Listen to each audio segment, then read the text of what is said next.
بسم الله الرحمن الرحيم. أول حاجة في عمل العجة يا حبايبي، بتعتبر العجة دي بواقي تلاجة، يعني تقدري تعمليها في أي وقت، وفي نفس الوقت بتنفع للفطار حلوة جدا مع بطاطس وفول وكده، يعني طعمية الفطار بتاعنا العادي بتفتح النفس، أو تعمليها في وجبة الغداء كوجبة رئيسية في اليوم، جنب شوية بطاطس، جنب أي حاجة ممكن تحبيها، جنب شوية مكرونة. نشوف مع بعض معانا ايه. معانا بصلتين كبار، معانا خضرة، طبعا الكمية اللي انت حباها، انا ما بكترش الخضرة عشان يبقى لونها اصفر وجميل. معانا طماطم، معانا 3 معالق من الدقيق، معايا فلفل، طبعا حابة تحطي فلفل الوان حطي، انا هنا عاملة ميكس بين الرومي والحار. ومعايا 4 بيضات، معايا كمان فصين الثوم دول يطعموا معايا. التوابل بقى نروح على البوتاجاز ونكمل ونشوف هنعمل ايه كمان. خليكم معايا، فعلا هتدوقوا عجة جميلة جدا. بسم الله الرحمن الرحيم. دلوقتي معايا المادة الدهنية، انا حاطه الزيت على زبدة. حابة تعملي بس سمنة او زبدة بس براحتك، حابة تعملي زيت بس براحتك. طبعا المادة الدهنية دي اللي هستخدمها في الاكلة كلها. هبدأ احط البصلتين الكبار اللي معايا.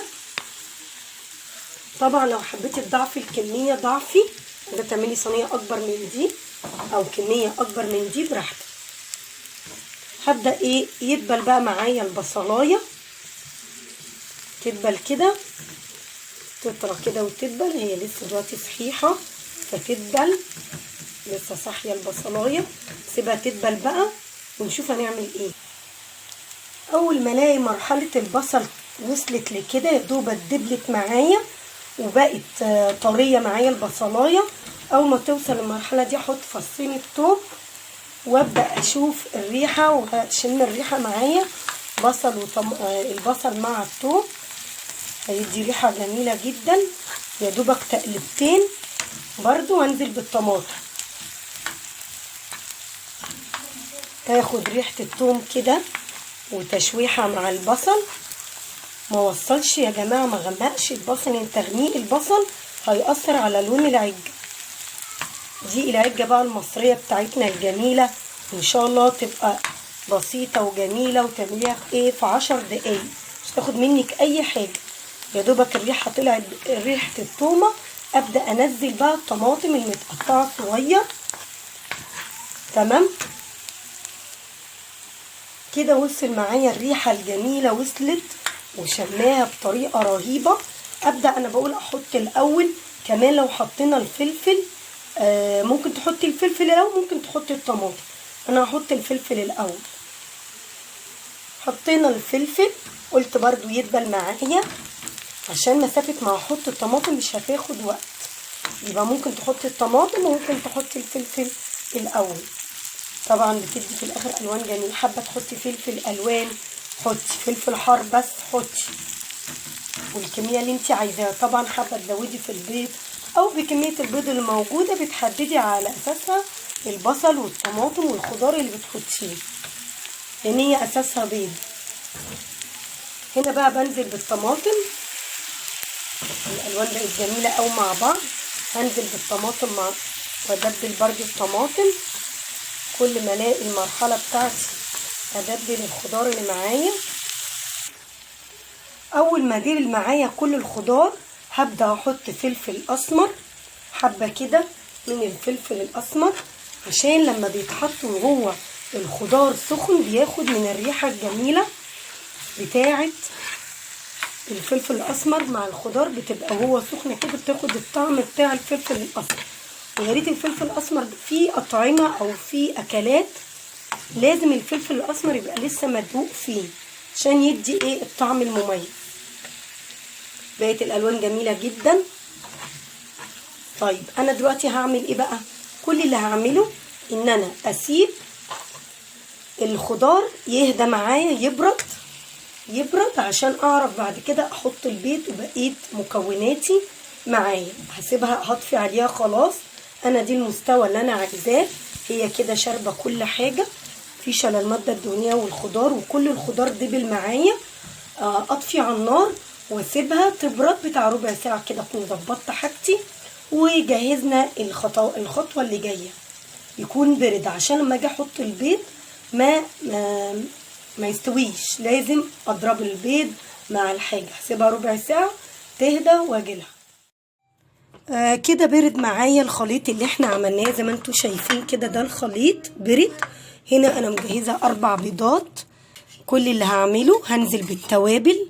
هي التوابل اللي معايا فلفل اسمر، كمون، كزبره، ملح، معايا كركم. الكركم هيديها لون جميل قوي للعجه المصريه بتاعتنا. احط التوابل كده واضرب بيها مع البيض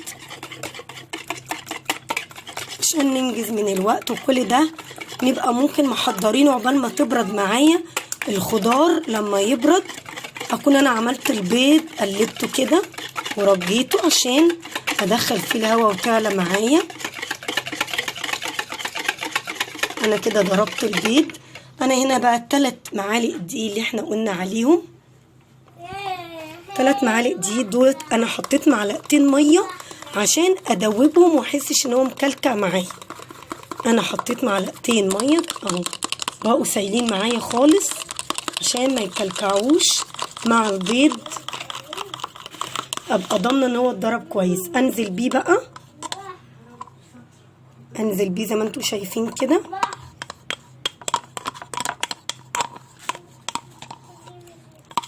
انا نزلت اهوت بالدقيق. اكمل ضرب معاكم كده هيبقى يتضرب معايا بسهوله جدا. كده المكونات اتضربت، البيض بالتوابل بالدقيق، انزل بالخضره. كل ده بدي فرصه وقت للخليط الخضار ان هو يبرد معايا. كده الخضار كمان اهو برد والخضره اهي نزلتها. انزل بقى بكل الخضار اللي احنا عاملينه كده. انا مش محتاجه خلاص المضرب كده طبعا، ولا ماده دهنيه تاني ولا اي حاجه. اقلب بقى الخليط كده واجهز الصينيه واوريها لكم. طبعا البيكنج باودر لازم يتحط برضو، هنحط منه معلقه يدي طراوه كده وهشاشه وعلو للعجه معايا. كده هبدا اقلب البيكنج باودر. برضو كان بيتحط الكربوناتو، ممكن تحطي البيكنج باودر وممكن تحطي الكربوناتو. كده اتقلبت معايا.